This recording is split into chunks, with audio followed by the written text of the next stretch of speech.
Welcome to the One Year Bible. March 30. The Old Testament reading, Deuteronomy chapter 13, verse 1 through chapter 15, verse 23. Suppose there are prophets among you, or those who dream dreams about the future, and they promise you signs or miracles, and the predicted signs or miracles occur. If they then say, "Come, let us worship other gods," gods you have not known before, do not listen to them. The Lord your God is testing you to see if you truly love Him with all your heart and soul. Serve only the Lord your God and fear Him alone. Obey His commands, listen to His voice, and cling to Him. The false prophets or visionaries who try to lead you astray must be put to death, for they encourage rebellion against the Lord your God, who redeemed you from slavery and brought you out of the land of Egypt. Since they try to lead you astray from the way the Lord your God commanded you to live, you must put them to death. In this way you will purge the evil from among you. Suppose someone secretly entices you, even your brother, your son, or your daughter, your beloved wife, or your closest friend, and says, "Let us go worship other gods," gods that neither you nor your ancestors have known. They might suggest that you worship the gods of peoples who live nearby, or who come from the ends of the earth. But do not give in or listen. Have no pity, and do not spare or protect them. You must put them to death. Strike the first blow yourself, and then all the people must join in. Stone the guilty ones to death because they have tried to draw you away from the Lord your God, who rescued you from the land of Egypt, the place of slavery. Then all Israel will hear about it and be afraid, and no one will act so wickedly again. When you begin living in the towns the Lord your God is giving you, you may hear that scoundrels among you are leading their fellow citizens astray by saying, "Let us go worship other gods," gods you have not known before. In such cases, you must examine the facts carefully. If you find that the report is true and such a detestable act has been committed among you, you must attack that town and completely destroy all its inhabitants, as well as all the livestock. Then you must pile all the plunder in the middle of the open square and burn it. Burn the entire town as a burnt offering to the Lord your God. That town must remain a ruin forever. It may never be rebuilt. Keep none of the plunder that has been set apart for destruction. Then the Lord will turn from His fierce anger and be merciful to you. He will have compassion on you and make you a large nation, just as He swore to your ancestors. The Lord your God will be merciful only if you listen to His voice and keep all His commands that I am giving you today, doing what pleases Him. Since you are the people of the Lord your God, never cut yourselves or shave the hair above your foreheads in mourning for the dead. You have been set apart as holy to the Lord your God, and He has chosen you from all the nations of the earth to be His own special treasure. You must not eat any detestable animals that are ceremonially unclean. These are the animals you may eat: the ox, the sheep, the goat, the deer, the gazelle, the roe deer, the wild goat, the addax, the antelope, and the mountain sheep. You may eat any animal that has completely split hooves and chews the cud.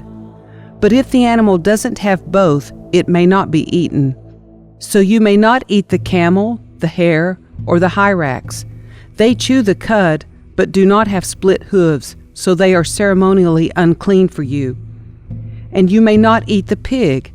It has split hooves, but does not chew the cud, so it is ceremonially unclean for you. You may not eat the meat of these animals or even touch their carcasses. Of all the marine animals, you may eat whatever has both fins and scales. You may not, however, eat marine animals that do not have both fins and scales. They are ceremonially unclean for you. You may eat any bird that is ceremonially clean.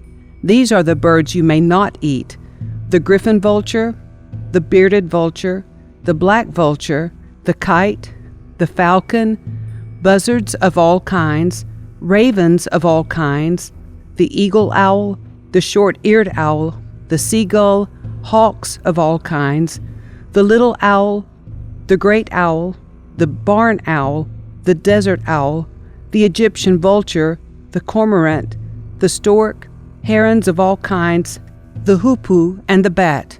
All winged insects that walk along the ground are ceremonially unclean for you and may not be eaten. But you may eat any winged bird or insect that is ceremonially clean. You must not eat anything that has died a natural death. You may give it to a foreigner living in your town, or you may sell it to a stranger, but do not eat it yourselves, for you are set apart as holy to the Lord your God. You must not cook a young goat in its mother's milk. You must set aside a tithe of your crops, 1/10 of all the crops you harvest each year. Bring this tithe to the designated place of worship, the place the Lord your God chooses for His name to be honored, and eat it there in His presence. This applies to your tithes of grain, new wine, olive oil, and the firstborn males of your flocks and herds. Doing this will teach you always to fear the Lord your God. Now when the Lord your God blesses you with a good harvest, the place of worship He chooses for His name to be honored might be too far for you to bring the tithe. If so, you may sell the tithe portion of your crops and herds, put the money in a pouch, and go to the place the Lord your God has chosen. When you arrive, you may use the money to buy any kind of food you want: cattle, sheep, goats, wine, or other alcoholic drink. Then feast there in the presence of the Lord your God and celebrate with your household. And do not neglect the Levites in your town, for they will receive no allotment of land among you. At the end of every 3rd year, bring the entire tithe of that year's harvest and store it in the nearest town. Give it to the Levites, who will receive no allotment of land among you, as well as to the foreigners living among you, the orphans and the widows in your towns, so they can eat and be satisfied. Then the Lord your God will bless you in all your work. At the end of every 7th year, you must cancel the debts of everyone who owes you money. This is how it must be done. Everyone must cancel the loans they have made to their fellow Israelites. They must not demand payment from their neighbors or relatives, for the Lord's time of release has arrived. This release from debt, however, applies only to your fellow Israelites, not to the foreigners living among you. There should be no poor among you, for the Lord your God will greatly bless you in the land He is giving you as a special possession. You will receive this blessing if you are careful to obey all the commands of the Lord your God that I am giving you today. The Lord your God will bless you as He has promised. You will lend money to many nations, but will never need to borrow. You will rule many nations, but they will not rule over you. But if there are any poor Israelites in your towns when you arrive in the land the Lord your God is giving you, do not be hard-hearted or tight-fisted toward them. Instead, be generous and lend them whatever they need. Do not be mean-spirited and refuse someone a loan because the year for canceling debts is close at hand. If you refuse to make the loan and the needy person cries out to the Lord, you will be considered guilty of sin. Give generously to the poor, not grudgingly, for the Lord your God will bless you in everything you do. There will always be some in the land who are poor. That is why I am commanding you to share freely with the poor and with other Israelites in need. If a fellow Hebrew sells himself or herself to be your servant and serves you for 6 years, in the 7th year you must set that servant free. When you release a male servant, do not send him away empty-handed. Give him a generous farewell gift from your flock, your threshing floor, and your winepress.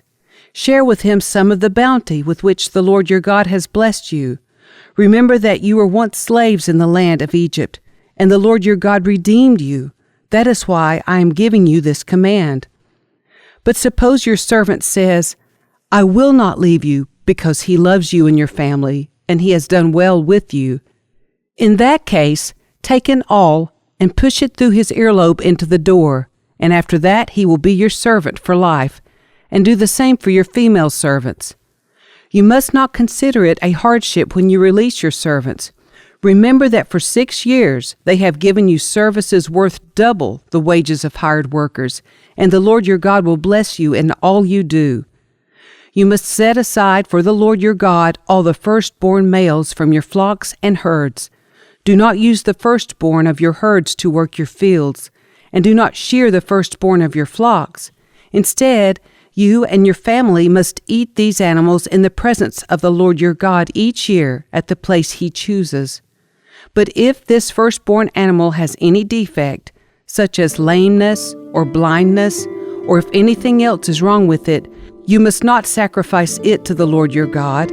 Instead, use it for food for your family in your hometown. Anyone, whether ceremonially clean or unclean, may eat it, just as anyone may eat a gazelle or deer.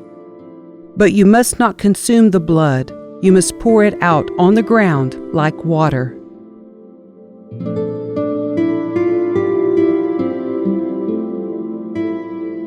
The New Testament reading, Luke chapter 8, verse 40 through chapter 9, verse 6. On the other side of the lake, the crowds welcomed Jesus because they had been waiting for him. Then a man named Jairus, a leader of the local synagogue, came and fell at Jesus' feet, pleading with him to come home with him. His only daughter, who was about 12 years old, was dying. As Jesus went with him, he was surrounded by the crowds. A woman in the crowd had suffered for 12 years with constant bleeding, and she could find no cure. Coming up behind Jesus, she touched the fringe of his robe. Immediately, the bleeding stopped. "Who touched me?" Jesus asked. Everyone denied it, and Peter said, "Master, this whole crowd is pressing up against you." But Jesus said, "Someone deliberately touched me, for I felt healing power go out from me."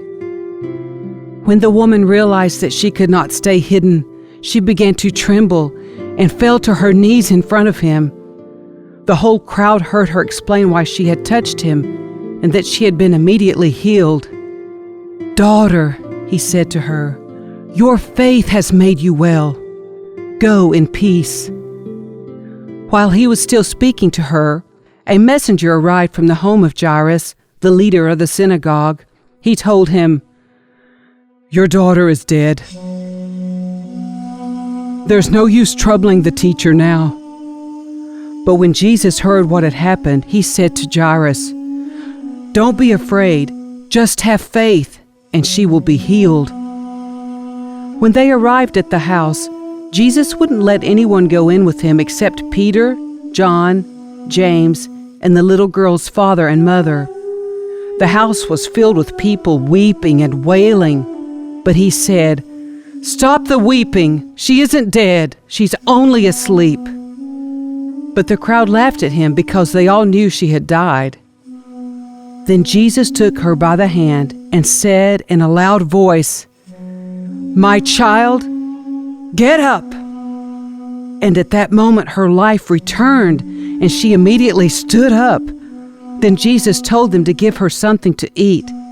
Her parents were overwhelmed, but Jesus insisted that they not tell anyone what had happened. One day Jesus called together his 12 disciples and gave them power and authority to cast out all demons and to heal all diseases. Then he sent them out to tell everyone about the kingdom of God and to heal the sick. "Take nothing for your journey," he instructed them. "Don't take a walking stick, a traveler's bag, food, money, or even a change of clothes. Wherever you go, stay in the same house until you leave town. And if a town refuses to welcome you, shake its dust from your feet as you leave to show that you have abandoned those people to their fate." So they began their circuit of the villages, preaching the good news and healing the sick.